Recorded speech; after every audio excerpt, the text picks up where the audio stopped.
Time's up, baby, and it is draft week. I'm fired up with that new intro. I hope you are as well. Welcome here inside the vault for a Ravens lunch hour live stream. We are live. It is 12:06 p.m. Eastern, and we're closing in on the 2024 NFL Draft. We'll have just a jam-packed episode for you coming up here. This is brought to you by our friends at Primary Residential Mortgage. We're going to take a look at why the door has opened for Brandon Aiyuk. Not just for the Ravens, but for other teams to potentially pursue him. So we'll take a close look at that. Of course, the 49ers star wide receiver who has been in the news a lot in recent weeks, Sarah, based on the contract extension that he's looking for from San Francisco. Daniel Jeremiah is hinting at some major draft movement at one specific position group. Will the Ravens potentially be a participant in that buzz?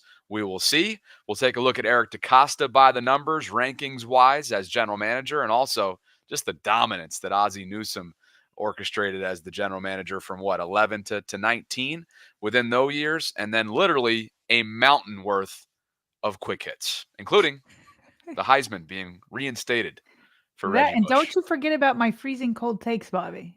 You've got plenty. How could I forget about them? There's 15 of them in there. We're going to have some laughs at the end here. That's right. But before we dive in, again, tomorrow night, we have our third annual marathon live stream draft party for you. Really looking forward to this event. We're going to kick things off at 7 o'clock. Looking forward to at 7:15, right off the bat. We're going to be rejoined by longtime PR executive, a legend in Baltimore. That is Kevin Byrne, a former PR executive for the Ravens, and he will be one of many guests that will be joining us here inside these platforms throughout the course of, again, a marathon. Starting it at 7, we're taking you right up until the pick, which should be somewhere in the 11 o'clock hour. What's that? And after the pick. Oh, yeah. And after the pick with analysis and whatnot. So it's going to be a late one. We have not, since we started partnering together, we've never had one this late, but that won't take away from the juice at all that night. So anyway, let's kick things off with the latest on Brandon Aiyuk. What you got? All right, so Mike Silver wrote an article over on San Francisco Chronicle, and I just figured we kind of run through some of that. The reason why I'm bringing this up is because we've got fans nonstop asking us about whether or not the Ravens could pursue Brandon Aiyuk. And the last time we kind of covered this, both based off of what the team had said publicly and what Brandon Aiyuk himself had said on podcasts, it seemed like they were still working towards a deal. And it sounds like they still might be, but Mike Silver has got some behind the scenes information and reporting. And I figured I pulled some stuff from his report. We can kind of go through it and then analyze it. So he's looking at it from a 49ers perspective. Obviously, he says, as the 49ers prepare for a pivotal draft that dovetails with the final stages of their perceived championship window. Ooh, both of these teams have some championship aspirations here. He said there are many scenarios in play, and some of them are reasonably juicy. Based on what I'm hearing, Mike Silver says, from knowledgeable sources inside the building and from high-ranking personnel executives and coaches all around the league, he says, don't rule out a deal that would send Brock Purdy's favorite target to another team. Oops. He says, could Aiyuk 26 be traded before or after a potential replacement is drafted? We might not have clarity until the 49ers are on the clock in the first round Thursday night or even the following day. During Monday's pre-draft news conference at Levi Stadium, General Manager John Lynch said he, quote, wouldn't anticipate, close quote, such a move, but he was hardly unequivocal. That's the thing, Bobby. Whenever you ask teams about stuff, if they say, oh, I don't anticipate it, or we don't plan on it, or, some version of that, that's, a vague way of saying, we don't want to, we want the player that we're talking to, but, never say never type thing. Okay. So wouldn't anticipate. Mike Silver goes on. All I know is that as of Monday night, when I posed the question to a 49ers source with direct knowledge of the team's plans, the words I kept hearing were, quote, anything's possible, close quote. Earlier, I spoke to another team's general manager who insisted that, Because the 49ers and Aiyuk are far apart on negotiations for a lucrative contract extension, the fifth-year receiver is, quote, very much in play. And that's really what is at the bottom line of this, Bobby, why people keep poking and poking and poking. Until they have a deal, it's the same thing that was going on with Lamar Jackson. Doesn't matter how good of a relationship they have, how bad of a relationship they have, until a deal is made, there's going to be speculation. There's going to be reports like Mike Silver. It's just going to keep happening. That's just the reality of, especially on the eve of the draft. Right. Exactly. When a lot of this stuff would and could go down. Mike Silver goes on.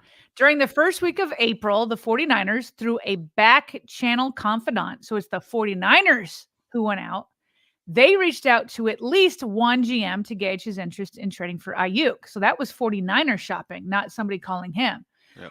GM that the 49ers reached out to chose not to engage, partly because this is considered a receiver-rich draft. There is a sense among other high-ranking personnel executives around the league that Aiyuk, as one such executive put it, quote, is available for the right price, close quote. To this point, the 49ers have asked for a 2024 first-round pick. Quote, they want too much, said the executive, whose team is in the market for a receiver. I mean, that is tough, a first-rounder for 1 year, unless you can get a bigger contract, but then you're paying a lot of money. Right. Okay. The story goes on. However, another team's GM said he believes the 49ers ultimately might accept a second-round selection. Such a deal might become more enticing to Lynch and head coach Kyle Shanahan if that pick were near the start of the second round.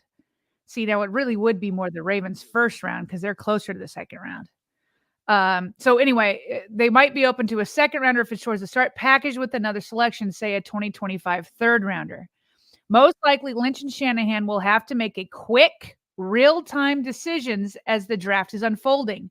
The 49ers would be willing to part ways with Aiyuk if a receiver they coveted and who was deemed ready to contribute right away was there for the taking, either with the team's pick near the end of Thursday's first round, 31st overall is where they're at, or with whatever selection the Niners might acquire in a trade. Yeah. Real quick on Aiyuk's side now. So that's all on 49ers side. Here's Aiyuk's side. The Arizona State alum seems to be following talking about Deebo Samuel's playbook from 2 years ago. Aiyuk recently unfollowed the 49ers Instagram account, and when Lynch expressed optimism last month that a deal could be reached, Aiyuk seemingly responded by posting a series of emojis that translated to, quote, money talks, bull, bleep, close quote. Aiyuk this is an important note, Aiyuk has not publicly requested a trade, as Samuel did before the 2022 draft. According to sources familiar with the situation, he has not done so privately either.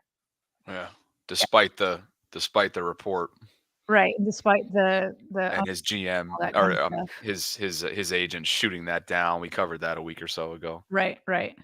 And then finally, it says sources around the league believe he is seeking a contract with an annual average of well over $25 million per year, that the 49ers have been reluctant to meet that price.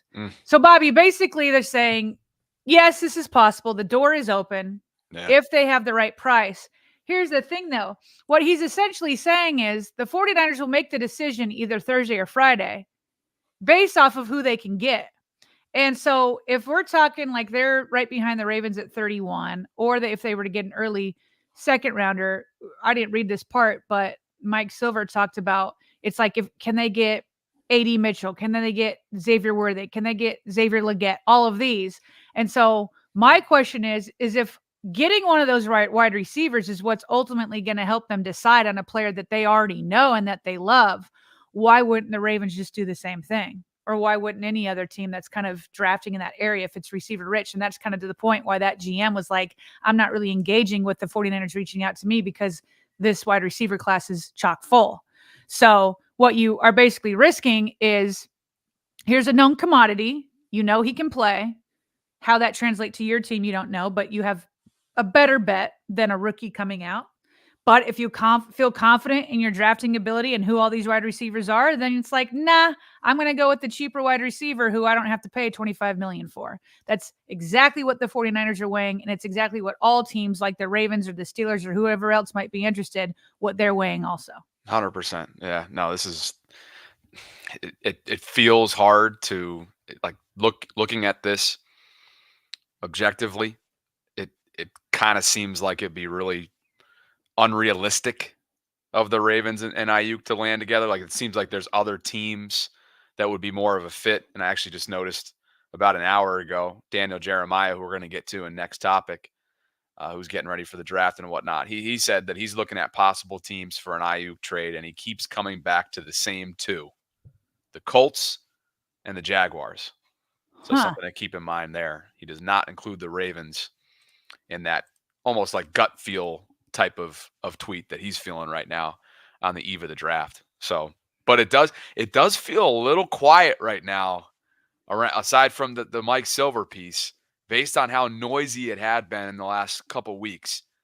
And this is almost like an annual tradition, right? Once the draft comes, you're 24 hours or so out from the draft, it gets a little quiet and is a potential storm on deck for Aiyuk and another And it's team. another thing to watch that whole night that makes the draft night intriguing, because for all like the quarterback heavy or the teams that really need a quarterback, this is really exciting for them. Oh yeah. And but then it's obviously like, well, what's going to happen here with the 49ers? What are they going to do with Aiyuk? That's going to be something for sure to watch, because that'll definitely have an impact on the draft board. And if the Ravens want to continue to take shots in the first round at wide receiver, I'm on record for saying that I would be really surprised. What did I say? Stunned? Shocked? You said shocked. Shocked. I would be shocked. If they do end up going wide receiver and they're in a position that they just can't, that qualifies as the best player available, could very well be that 6 quarterbacks were taken prior to the 30th overall pick. A huge run on offensive tackles, which is what we're getting to in just a second, occurred. And the Ravens are in a position where, like, wow, okay, we know we have needs at cornerback, but the best player available right now at wide receiver slid to us, and we're going after it, and we're sticking to our philosophy. It's going to be fascinating to see if that takes place. Before we get to what Daniel Jeremiah is hinting at in the offensive tackle world, this episode is brought to you by our friends at Primary Residential Mortgage. You already know their photoshopping skills are A1. And the best part about their other skills are that they help you out with the home buying process. And they want to know if you're looking to purchase your dream home or sell your current one, just know that spring has sprung, and so has the real estate market. Now's the perfect time to explore new beginnings and find your dream home amidst blossoming opportunities. And as we transition into this vibrant season, they're witnessing a surge in activity and several promising trends that could benefit you, whether you're looking to buy or sell property. And right now, they're featuring an exclusive incentive for you, whether you're a Bobby Baltimore subscriber or a subscriber of the Vault, or both. Right now, until July 1st of 2024, PRMI is going to cover the cost of your appraisal up to $550. You can redeem that. Don't want you to miss out on that opportunity. If you want to get started with your home buying process, you can redeem it by applying through the PRMI Mid-Atlantic website. We have a direct link to that in the show notes below. Just mention one of our names and you will be eligible. Whether you're interested in exploring available properties, evaluating your home's market value, or discussing financing options, the mortgage leaders at PRMI are here to help. You can reach out to them today to get started. So this is kind of what I was hinting at a short while ago here. Daniel Jeremiah, former Ravens scout, NFL Draft Network analyst. By the way, I just saw a photo. Somebody, an NFL reporter, they're out in Detroit already getting ready for, tomorrow. And Daniel has a massive, it's almost as if he's a player, a massive media scrum around him getting ready for tomorrow. So he is as good as it gets. He's got gut feelings. He's got a ton of different connections and a huge network in the NFL. So when I saw this tweet, it got my attention. To summarize my last 5 phone calls, he writes, everyone is moving up for an offensive tackle. We know this is a top-heavy class, Sarah. We've discussed this in recent days, recent weeks. The more and more I think about this tweet, the more I feel like the Ravens are going to stay pat, right? What have they done in the past? What is it? They zig when others have zagged? Or is it the opposite? No, well, whatever. Other zag, you zig. Sure. Right? Either way works. Will they allow everybody to go up and let a different player that they covet, that's not an offensive tackle, fall to them at 30? Or are they one of those 5 phone calls? Well, All I know is I don't like this, okay? Because I want an offensive tackle. That's what I want. So when he says everybody's moving up, do you mean like to go get their guy? well, that of course, but I mean like how far up are you moving? Like is he talking like second round people are going to try to jump into the first? Are they trying to leap the Ravens, or as you said, are the Ravens trying to move up and then because they're hearing other people are moving up? But I don't like this. I don't like this at all. It was already going to be tough. You're at number 30. We have been fortunate to hear that offensive tackle is very deep off the top. We know, according to Daniel Jeremiah, it's the top 8. And then after the top 8, there's a drop off. Okay, I could feel decently pretty good at number 30 that one of those 8, maybe the 8th, could fall to the Ravens. Mm-hmm. But if there's some movement and people try to leap the Ravens, or maybe the Ravens have a guy they absolutely covet and they know will be there early to mid 20s, and we're not going to risk it. We're not waiting around. We need a franchise tackle, you know? So, but I don't like that there's 5 phone calls and everybody's moving up. I mean, it just makes it difficult for the very position that the Ravens need at the very position that's deep, but you're still at number 30 and there's the top 8 and then a drop off.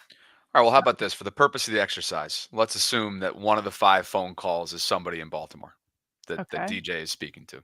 Okay. This is a good segue to Jeff's latest on The Athletic. He breaks this thing down scenario by scenario of the potential situations the Ravens could find themselves in, which are, I'm sure there's 100 different ones of those if you really wanted to get into the nitty gritty tomorrow night. Yeah. But one category he looked at was potential teams to watch if the Ravens do want to trade up. Miami's drafting at 21 overall, and they don't have a 3rd or 4th round pick. The Dolphins could be interested in moving back and collecting mid-round draft capital, which is plentiful in Baltimore right now. Eagles GM Howie Roseman, his team is picking at 22. He's always aggressive, something to be on the, he moves around all the time, whether it be in free agency or throughout draft weekend. And the Cowboys are picking 24th. They're a team to watch, but I don't see them. They need to rebuild their offensive line for Dak this year, so I don't see them being as serious of a potential partner as I do with Philly and Miami. But that's one of the categories that Jeff was looking at specifically along these lines of potentially trading up if you're the Ravens.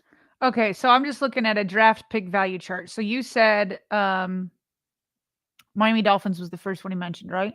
Yeah, 21, and they don't have a 3rd or 4th round pick. We know the Ravens could help them out in those categories. Right. So the value, I'm just looking at PFR right now. You could go to, there's so many different draft value charts, and the Ravens have their own. This probably isn't identical, but this kind of puts us in the vicinity. So the Ravens at 30, their value at number 30 is 620 points.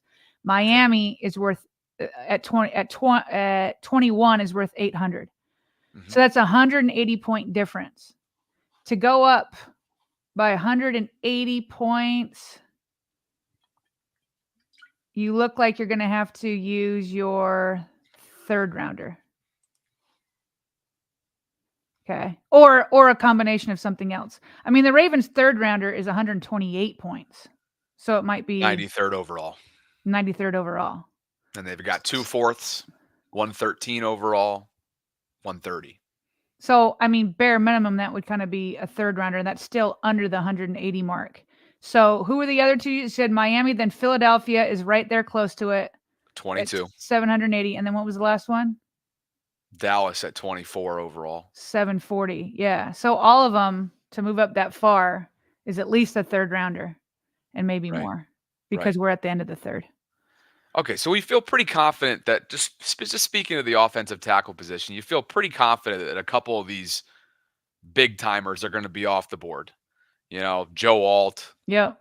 Fuaga, Yep. You would think, unless the medical flag that we discussed yesterday comes into play for Fa'utanu, that he'll be gone. But he could drop to that 20, early 20, maybe, right? And fit Because of that that category flag. of potential. Right. Being a candidate to trade up for, you mean? Yeah. If Okay. he falls into those early 20s that we're talking about. Okay. Fashanu, probably going to be off the board. Yep. But guys like your guy, Mims. Well, Mims or Guyton. I'm good. Sure. Could Latham be around? You know, those are a few names to be on the lookout for. And then if you want to look at cornerback, we've talked about Kool-Aid McKinstry a ton. I'm not trading up for a corner, Bobby. No. I'm sorry. Okay. This is what the slide on the screen is strictly speaking to offensive tackle. Right. Just in the neighborhood of sitting and waiting for your guy at 30. You know, you may have your pick between, if you think based on your rankings, the cornerback could be best player available. DeJean, McKinstry, and maybe even Wiggins out of Clemson could be hanging around. Mm-hmm. So, or one of your pass rushers. Or one of the pass rushers. One of the Robinsons. Right. Like, well, who'd we look at? We looked at Darius the other day. Darius, and we've also looked the Penn State and then the Missouri. Yeah. I think we've looked at both. It's couple different Robinsons. Yeah. But the Missouri Robinson, Darius, 6'5", 285. It's a big boy. Had a big year, 8.5 sacks, 14 tackles for loss a season ago. Ravens have looked at him. Matter of fact, I think they even brought him in for a visit. So, anyway. See, but this just goes to show you how you really don't want a wide receiver, because you didn't even bring up wide receiver and all of that if the tackles were gone. Oh, you want to talk what? No, I'm just saying you didn't even bring it up I'm just saying it's like you really don't want a wide receiver in the first round. Yeah. I'm not saying I want it. I'm just saying it's a possibility right there with pass rusher and cornerback. I just feel like they could find somebody. Oh no, I don't know about this Ravens draft record at wide receiver. Well, that's true, but it's not like you're looking for a wide receiver one, right? So you know, can you find somebody that would be wide receiver 3 and challenge Bateman a little bit at 62 or 93? My gut tells me yes. That's but history 2. But history says that you should have skepticism on that, shouldn't you?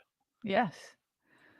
All right. Well, DJ's got me a little bit even more nervous than I already was that a tackle might drop. But speaking of tackles dropping, okay, I just wanted to we highlight some guys here and there in their mock drafts. We don't do everybody because they're everywhere. But I got to do Garrett Downings, and let me tell you why. I have history with Garrett. I remember interviewing him over at the Baltimore Ravens. I loved him. From the moment we interviewed him, we hired him. He was great. Still love him to this day. But anyway, that's not why I'm highlighting it. What's that? Very kind to me as well. I like Garrett a lot. Yeah, Garrett's a great guy. And that's not why I'm highlighting him, though, as great as he is. But they've been doing these 7-round mock drafts for a while, but we would also, on draft weekend, we'd go up to the whiteboard in like our little draft room. We would actually usually be, I feel like we were in like the linebackers room or somewhere back there where we would set up over kind of by the auditorium. And everybody that was in the media team meeting in our little draft room, we'd go up to the whiteboard and do our predictions. And freaking Garrett nails it for the Ravens more often than you would think. I'm not going to say he's not batting 100 or anything, but he got Zay Flowers right. He got Patrick Queen right. He got CJ Mosley right. And there's like a couple others. Like those are the ones off the top of my head. And I'm like, how does he do it as often as he does? So anyway, that's why I always like to read Garrett's choice for the first round. They do 7-rounders, but he's hit pretty well on the first rounder. So this year, since we're speaking about offensive tackles, he has chosen at number 30, Jordan Morgan, offensive tackle out of Arizona. Okay. I would like that, Garrett. I would like that. No wonder why you wanted to share it. Yeah. He said the Ravens are in the market for offensive linemen, and that rebuilding process starts with pick number 30. Morgan was a 3-year starter at left tackle for Arizona, and he could step in as an immediate starter at tackle or guard in Baltimore. Standing in at 6'5", 311 pounds. Now, that's not as big as like the Mims of the world and the Guytons of the world, But remember, the reason why those guys have been kind of knocked down a little bit is just their experience. So they have those higher ceilings. But Morgan's got the floor, right? It's not going to be lower than this. You could plug and play right away. So anyway, 6'5", 311. Morgan doesn't come off the charts physical tools like I just said, Amarius Mims or Tyler Guyton, but he's a proven productive player with NFL-ready ability. Morgan suffered a torn ACL at the end of the 2022 season, but he recovered from that and proved himself with a strong 2023 campaign. Some draft analysts believe his best position in the NFL may be at guard, which could hurt his stock as a first-round talent, but that guard tackle flexibility is what could be attractive to the Ravens, especially for this season, and Morgan could potentially grow into a left tackle role at the NFL level. So, Okay. yeah, I mean, you could also do worse with than a stud guard if he ends up at guard, right? But I like the fact that he could plug into right tackle. That's what he's been doing, is playing tackle. And I think he's like that kind of final eighth based off of looking at Daniel Jeremiah's top 50 when he says after 8 it drops. I mean, Morgan's right there at 8. Does history suggest anything about what EDC's done in the first round since taking over for Ozzie in 2019? The last 5 first-round draft picks by EDC and company. Of course, Rashad Bateman in 2021. That was matter of fact, 21 and 22 were back-to-back multi-first-round picks. Bateman and Owe, Odafe Owe, were in 2021.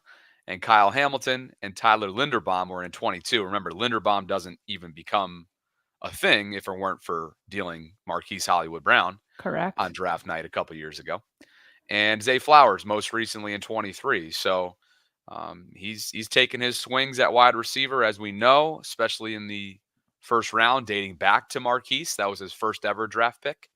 So it's been what? It's been three first round wide receivers since taking over as GM. So, yeah, 3. Yes. So here's my question to you. Wait, 1, 2, 3, 4, 5. So they're not showing 20 or 19. They're not showing here. 19 and 20. Right, Yep. right. So anyway, we're bringing this in because seems like a good time to kind of like analyze and kind of draft grade Eric DeCosta. So he's officially had 5 draft picks under his belt. So we got pretty solid foundation of what we can grade.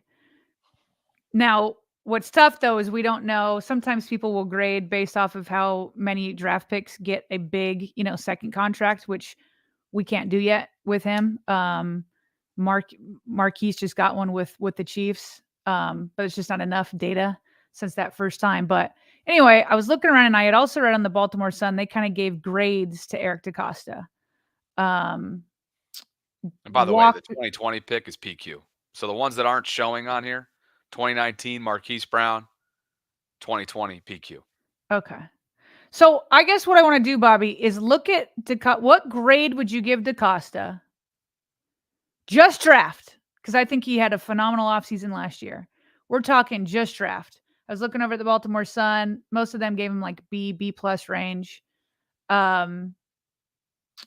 Over when? Over his time? Since he started. It's 5 drafts. Yeah, okay. 5 drafts.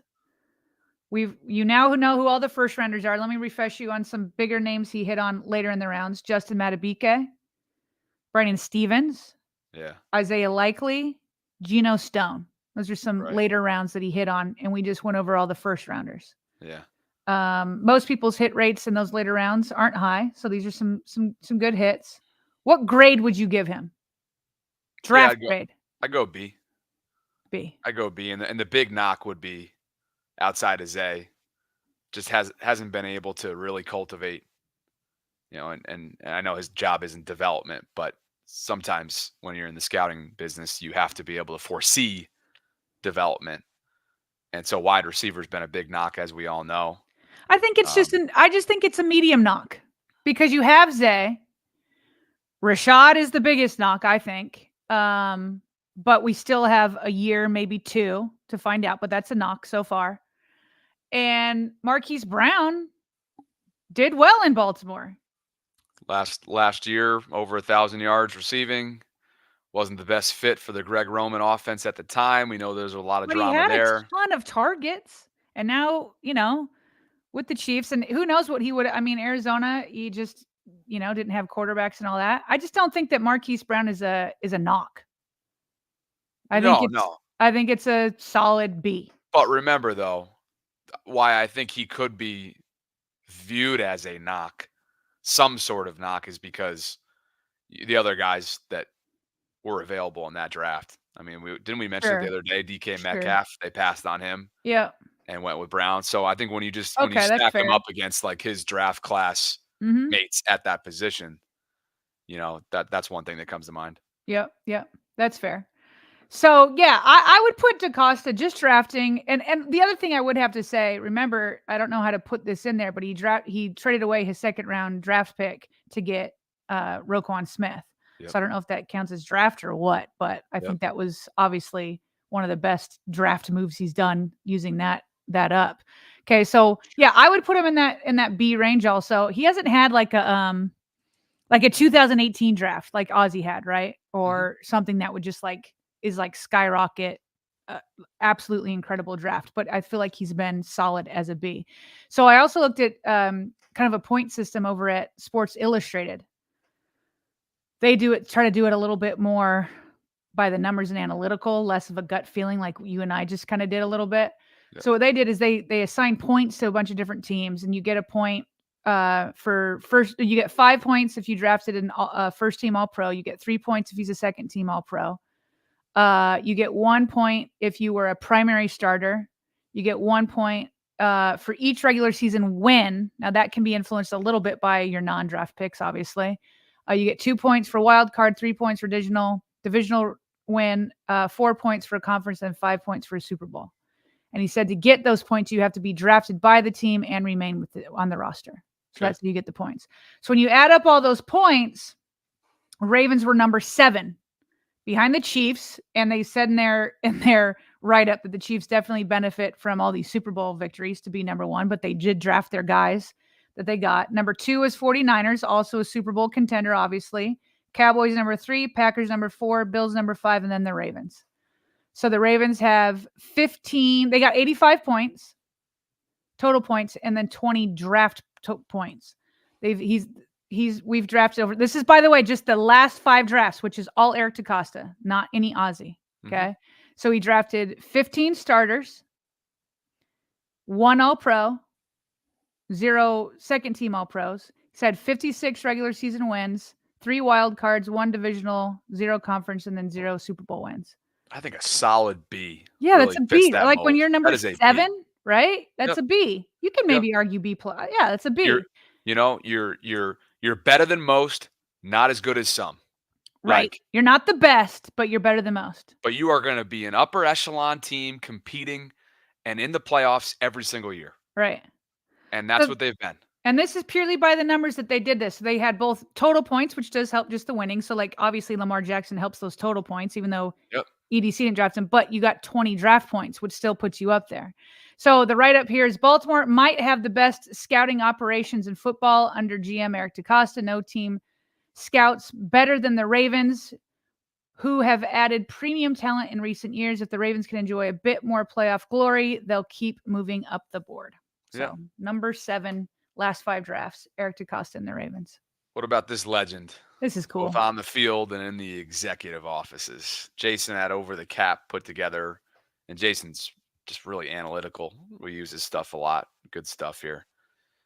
He basically compiled the teams that drafted the best from 2011 to 2019, and he based it in terms of second contract versus first contract, APY. And this doesn't matter whether it's a second contract with your team that drafted you or another team, right? It just is whether you got the contract or not, which matters because you may not have the money to reason. So PQ, right? Yep. He went out and got paid that the Ravens couldn't afford, or a Geno Stone, Ravens, but they still went out and got Matthew Judon's, and Derrick, goes on and on and on. So maybe you can't afford it in part because you're drafting well and you're already paying other guys. And so I really, really like this metric. Yeah. So Ravens lead the list. Spoiler alert for the audio only audience. They lead the list and it's 5.2 times more salary. Right. And their second contract versus their first. And the Texans are just below that list at 5 times. After that, there's a little bit of a gap. Bills 4.2, Rams 4.2, Chiefs 4.0. And then he just put the teams that were the worst in there as well, one of which is in Not surprising the teams on this list. Yeah, I was going to say. Especially number 1 and 3. Well, yeah, exactly. Yeah, for sure. Browns 1, Seahawks 2, Jets 3, Raiders 4, and Bucks 5. But here's what's hilarious with the Browns. They're only 1.4 times the salary. Almost the same. You barely move up. Literally. That's not great drafting. So good job, Ozzy. We'll be able to get those numbers more as we go along with Eric. We're not quite, with 5 drafts, you're not quite being able to know what their second contracts are since he drafted them. But Ozzy was a legend for a reason. And as you know, he held that seat as GM from 2002 to 2018. And it's been Eric DeCosta ever since. Yep. Of course. And he's been with the organization, Ozzy has, since 96, and now is a behind the scenes, I'm sure anything but, though, in terms of his value as an exec in the player personnel department. So anyway, that is that. We'll get to a bunch of different quick hits now. And this came in, the figures on J.K. Dobbins' 1-year deal with the Los Angeles Chargers. It carries a base value, according to Field Yates, of $1.61 million, with another $750K available via incentives. And this is kind of what you expected for a guy who has been banged up in recent years and is going to have a chance to prove it this year. Good for him. It's a little low, but it's a prove it year. For sure. Very low. You had this, so I'll let you take it, because I'm sure you threw this in there because of past interest reportedly between Xaven Howard and the Ravens. So, well, I threw it in there because I've had an episode where I've expressed my interest in Xaven Howard. So Tom Pelissero of the NFL Network tweeted 4-time Pro Bowl quarterback Xaven Howard was fully cleared for football activities earlier this month. Remember, he was injured in December last year. I think it was against the Ravens. Was it? Pretty sure he left that game.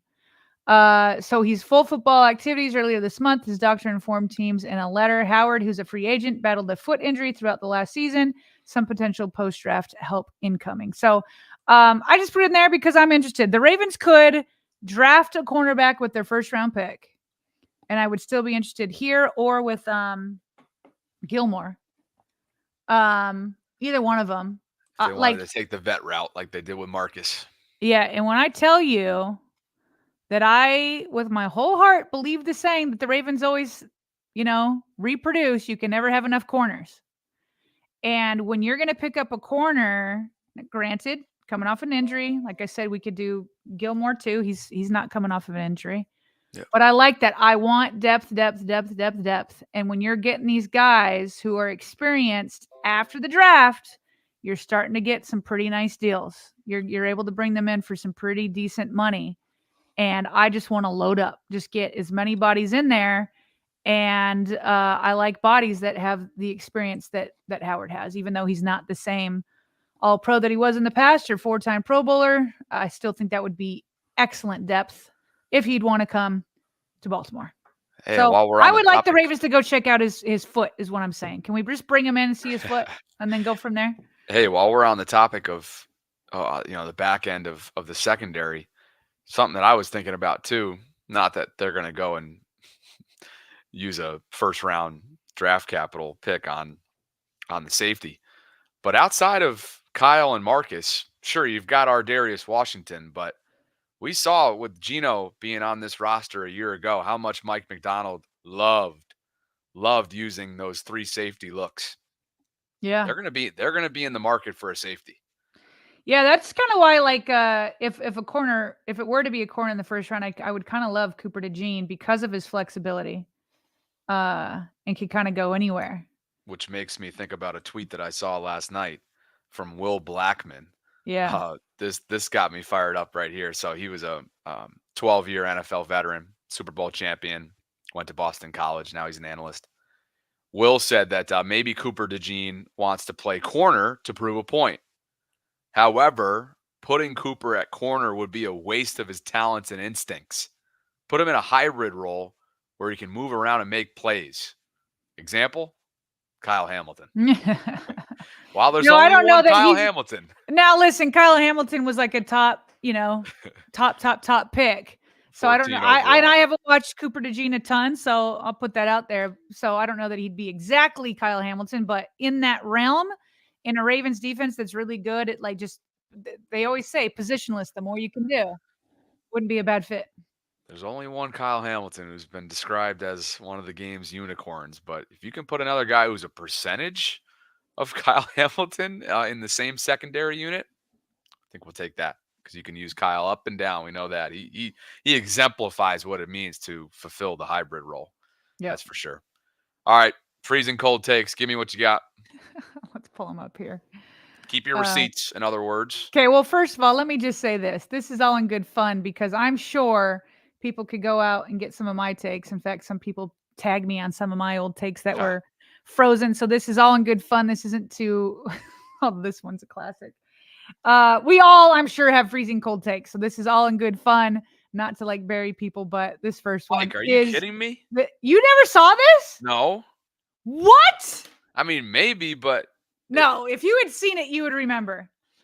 Okay, so freezing cold takes, and I've got a couple here that are all Ravens related. So yeah, after Ed Reed was drafted, the headline from Mike Preston on the Baltimore Sun was, "Let's face it, Reed is a pick without pizzazz." you. Like, it's one thing to like be like, "Oh, I didn't like the pick," but he used like the exact wrong adjective because that's all Reed was. He was so electric. He had plenty of pizzazz. The way he'd track down balls and get interceptions and return them, and with the ball flying in one hand, and you're always like, "Secure it, high and tight, red." Didn't matter. He would always return them. Yeah. This is the first line. Ed Reed, he sounds like a partner in a law firm. Ed Reed? That is hilarious. Stick your neck out there, Mike. Boy, did you ever. Oh, man. But listen, when you're an opinion guy, this is going to happen. You have but to. This is but bad. This is the world you live in, right? Yep. That's the world you live in. It's a slippery slope. Hey, if anybody finds old cold takes from me or Bobby, send them our way. Just tag us. We'll highlight. I know they're out there. Yeah, I know they're out there. The one I get tagged on the most is like, I can't remember what year it was, but I was like, the Ravens are good at wide receiver. They don't need to add anybody, and it was a bad year at wide receiver. Oh yeah. Yeah, that was probably my worst. Okay, this one somewhat Ravens related because we just have Derrick Henry, but CBS Sports John Breach. It's been around for a minute. His headline was, "For some reason, the Titans drafted Heisman winner Derrick Henry." First of all, that doesn't even make any sense. Like, what's the context there? You drafted a Heisman winner, duh. Maybe at the time they didn't have a need at running back, but like that doesn't make a whole lot of sense to me. Is it click-worthy? That's as bad though as like not as bad, but up there with Reed when these guys become like franchise players, like Hall of Famers. Yeah. Derrick's a Hall of Famer. There's that. This one's hilarious. This one's a little bit more of a rip on the Ravens, but Mitch Harper. New England is stupid for taking Gronkowski over Pitta. I'm glad Pitta isn't playing for those scumbags anyway. Oh, Dennis. I love Dennis. Another BYU guy. You know I got love. And he was best friends with Joe. He was great. Helped win a Super Bowl. But come on now. Gronkowski might be the best ever at the position. And Pitta, obviously, as we know, he calls himself a hip specialist. His career ended early with that hip being dislocated twice.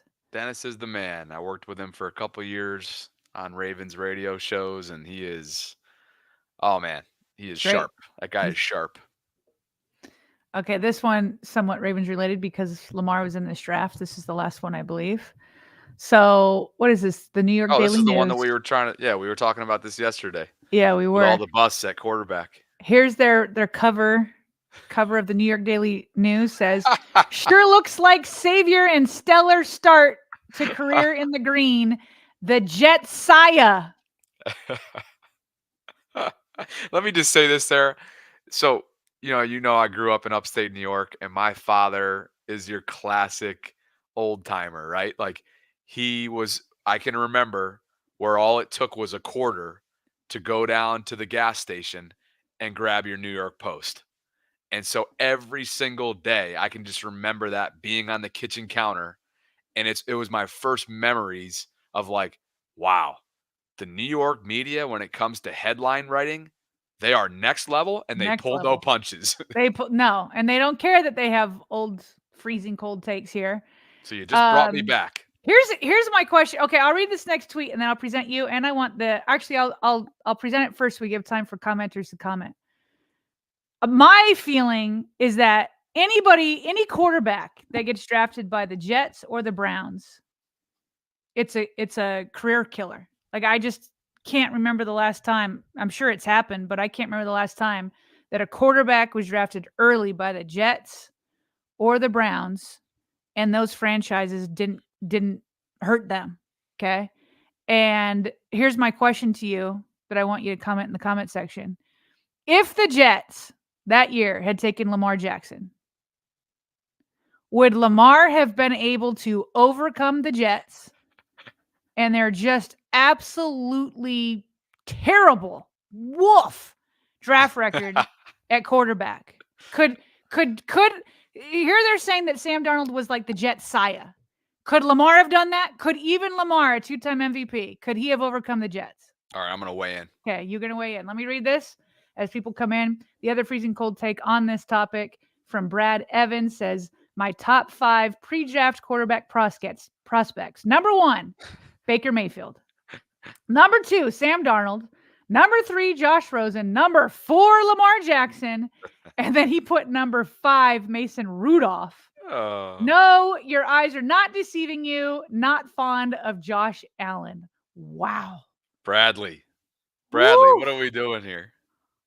Hey, we appreciate the fun entertainment, though. Okay. So do we have any comments in here yet? Does anybody think that Lamar... I'll get it started. Huh? I'll get it started. Try and inspire people here. Again, the question is, could Lamar Jackson have overcome the New York Jets organizational dysfunction? And the answer is a resounding no.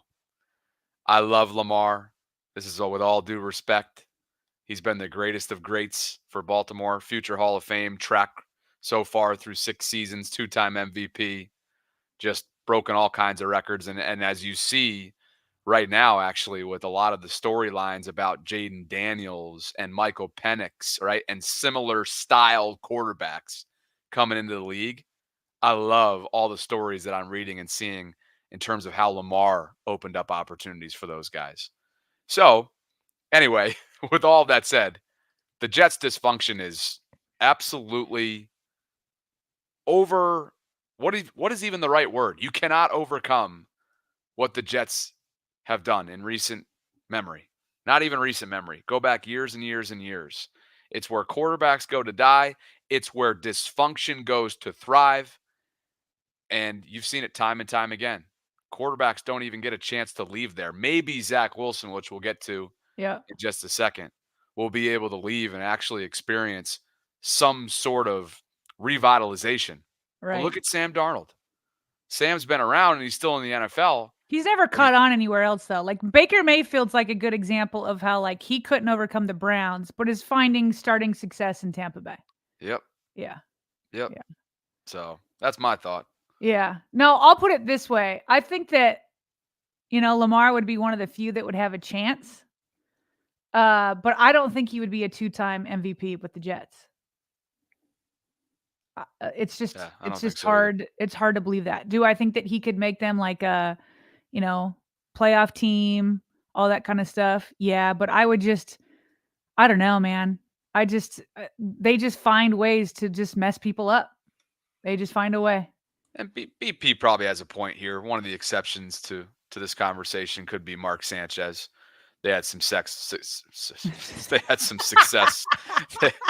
They're speaking of receipts. Nobody clipped me there, but Mark Sanchez would definitely be an exception. Here's some comments here. Lamar does more with less than any other QB in the league. Yeah. True. Yeah, that's true. That's true. But there's organizational stability. Yes, there is something about putting them in good situations, putting them in situations, especially when they're still young and growing and all that kind of stuff. And I mean, the Jets have had receivers over the years, that's for sure. But they've also gotten their quarterbacks hurt. And, not that Lamar's been without injuries here, but I mean, like, they haven't been, anything that would threaten a career or anything like that. So, yeah, some people are agreeing here. No, he would not overcome them. Their front office is crap. I mean, Lamar, there's no question that prior to their investment an offseason ago, I'm not sure there was another player who did more with less over the previous 5 seasons than Lamar. That said, he's had a consistent, top-notch running game every single year that he's been in the league, aside from barring injury. There was an exception in there at one point. I think it was the 2020 season, or no, 2021 when both Dobbins and Gus were down. So that was obviously an exception there, but for the most part, you had a very competent run game. You had always, if it's in Baltimore, you're going to have a defense that wins you a couple games every year. You've got elite special teams, and then you've got your God-gifted ability. But on top of that, it's the organization's stability, and those things, it hasn't been consistent enough in Jets land and Browns land for a long time. Yeah, a lot of comments on Ravens and injuries. I definitely put out there the Ravens have had their fair share of injuries, and I don't know who had a career ending. I'm just thinking of the latest with Aaron Rodgers on like the first play or first series was kind of down there. So, but definitely point taken. The Ravens have not been great in the injury category for sure. Probably, I think it was 2021 or 2022, one of the most injured teams ever. So that was fun. That was fun, though. 2021, it was the year that everybody. Well, 2021 was not fun. You meant this conversation was fun, right?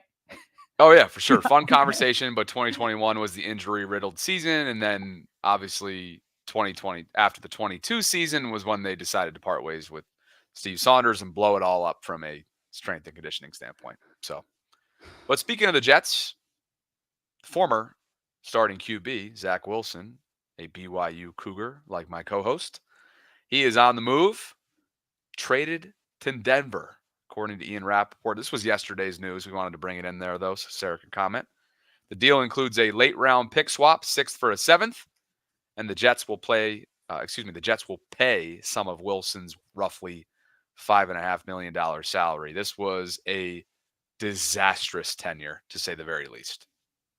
Disastrous. Another one of those like the moment, because as a BYU alum, of course, you're always hoping, especially when somebody was as highly touted as Zach Wilson, you just want to see these BYU guys thrive.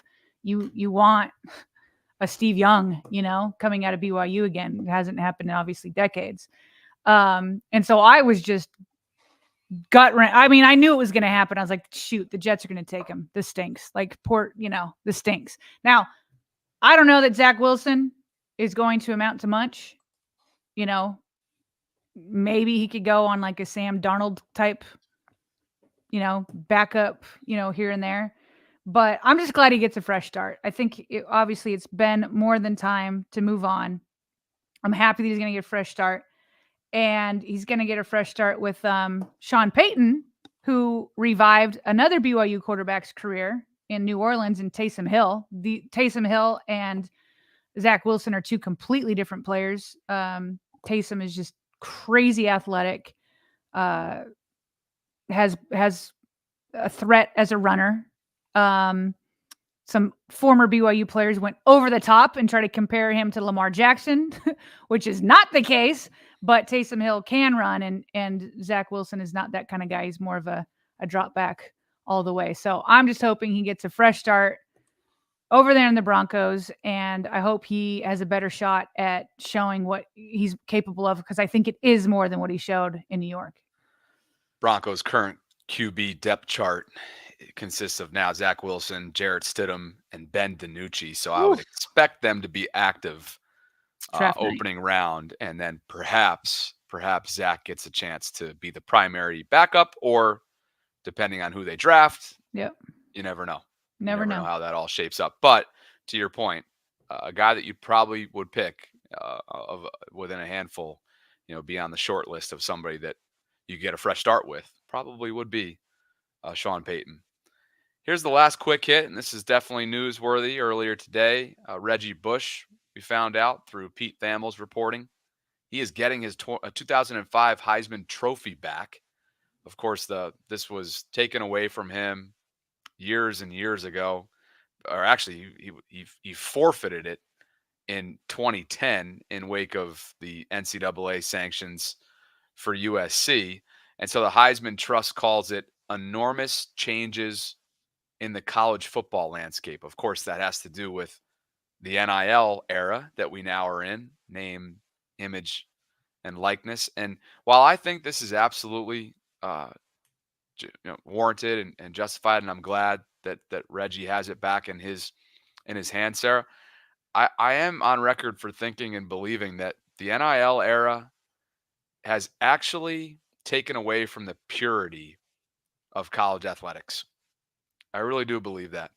What do you mean by that? I think it's become literally a league of pros.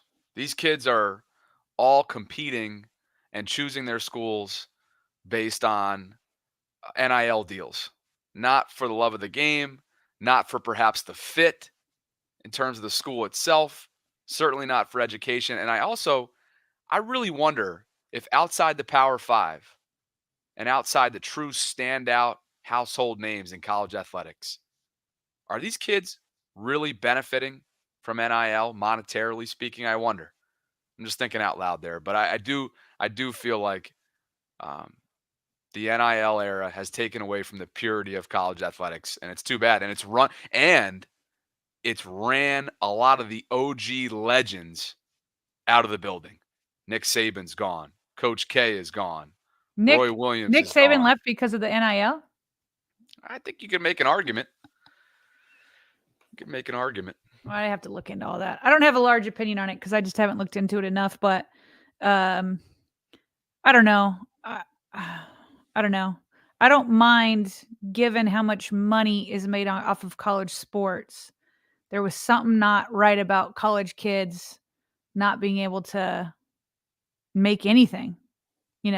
Like I could be going to college and still be running a business on the side, and you know what I mean? Like it just felt off that like there would just be millions of dollars off of college football, and the college players didn't get to see any of it. Yeah. I don't know. There's that angle to it, but then you also ask yourself, like, how many actual like non-standout athletes are truly bringing in that kind of like game-changing revenue for universities? Well, yeah, but I don't think that really matters. Like, of course, like Lamar's bringing in, he's helping win. He's helping bring in sponsorships and ticket sales and all that kind of stuff. And somebody like, I don't know, Ben Cleveland is not, right? And so, but that shouldn't affect whether or not Lamar, you know what I mean, should get paid. So The second these kids leave high school, I think what it's come down to is the second these kids leave high school, you better be ready to be a pro, because when you're going to these schools and these NIL deals are being presented to you and the way that you're handling yourself, you essentially are an amateur professional at whatever you're going for. So anyway, I haven't looked into it enough to really have big opinions, but good for Reggie. The overall story here is that the Heisman Trust got this right, and because of how much the NIL era has changed college athletics, he absolutely and guys were taking a stand for him. Matter of fact, Johnny Manziel, former Heisman Trophy Award winner, said that he wouldn't even go to the December ceremony if he wouldn't stand up on stage with all his former Heisman winners if it weren't for this reinstatement. So nice to see that they ended up listening for him. So anyway, appreciate you guys for dropping by the last hour of Ravens content. We're closing in on opening night of the 2024 NFL Draft, which of course will be on Thursday, a little over, 29, 30 hours from right now. So 7 o'clock We'll take you right up until the pick. After the pick, we'll get into analysis, instant analysis on whatever the Ravens choose to do. Perhaps it's going to be an active night based on Daniel Jeremiah's tweets, but we're looking forward to it. So I hope you can join us. We'll be live across all platforms as always. There's also going to be this is actually an exciting thing for those of you who love Kyle Hamilton. But Preston Automotive Group, local car dealership in town, who Kyle is an ambassador for, they're going to be, through our show, they're going to be giving away 3 signed pieces of Kyle Hamilton memorabilia. So we will have instructions in terms of how you can enter that giveaway, but that's just one of the many things that we have cooking up for you tomorrow night. So with that, like this video if you enjoyed the content. Subscribe to the Vault on YouTube and across all of our audio-only platforms, wherever you get your podcasts, if you haven't already done so. And a special thank you to Primary Residential Mortgage for sponsoring this episode. So for Sarah Ellison, I'm Bobby Trossett signing off from this Wednesday Ravens Lunch Hour live stream. We'll be back with you about 23 hours from now, and then we'll get you ready for